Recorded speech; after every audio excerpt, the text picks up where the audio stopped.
Admiring the Quran, Joel Underwood embraces Islam. At first, I didn't know the Quran was something great.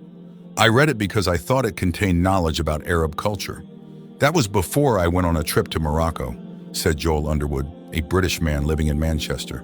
He smiled amusedly as he began the story of his journey towards Islamic guidance. Of course, at that time he thought the Quran was a travel guidebook. However, thanks to his stupidity, Joel actually found guidance. Joel was raised in a Christian family. In order to become a devout Christian, he diligently reads and understands the Bible. When I read the Bible, I will read it very carefully and critically in understanding its contents. Until he grew up, he continued to try to be a devout servant. At that time, he did not know anything about Islam. I didn't know anything about Islam. I didn't know a single Muslim, said the man who worked as a financial consultant.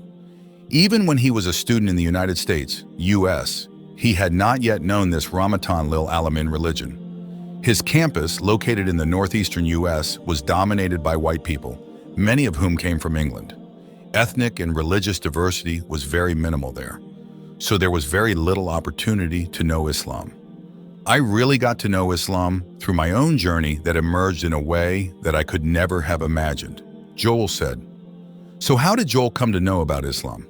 The dark events of September 11th were his starting point.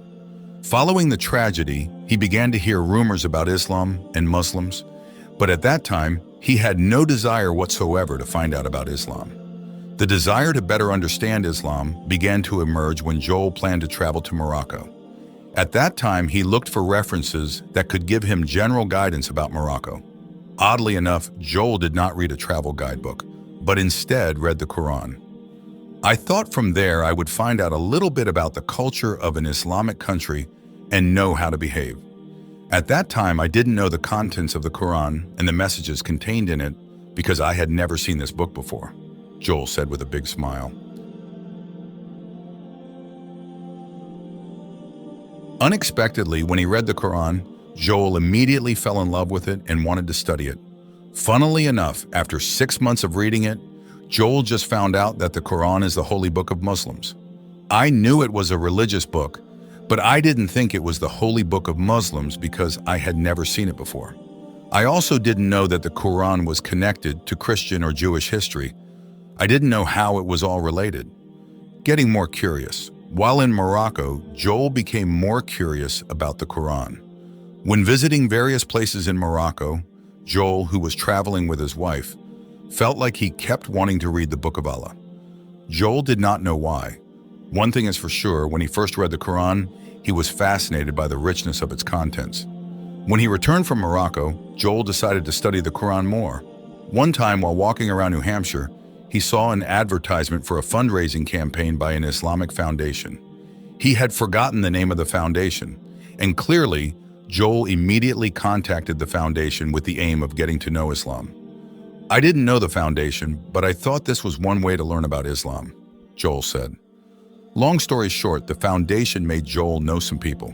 They were the ones who then gave him some information about Islam.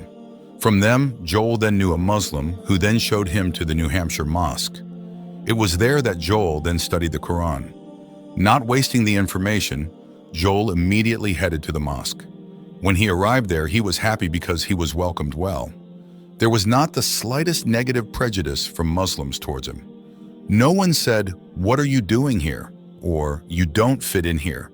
They were very friendly and supportive of me. They actually came to me and asked, "How can I help you?" So I was received very warmly, he said happily. Not long after, Joel said the Shahada and embraced Islam. Always be consistent. When someone decides to become a Muslim, he must be sure that Islam will be his lifelong belief. So it cannot be just a trial. That is also what was embedded in Joel's mind when he wanted to become a Muslim.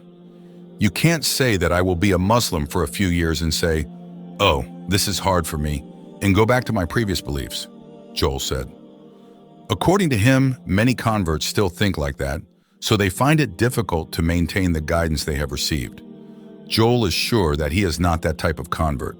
He is sure that he will always be consistent with his Islam and become a pious Muslim.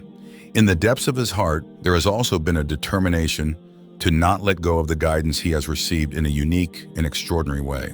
So I am committed that I must embrace this religion for the rest of my life.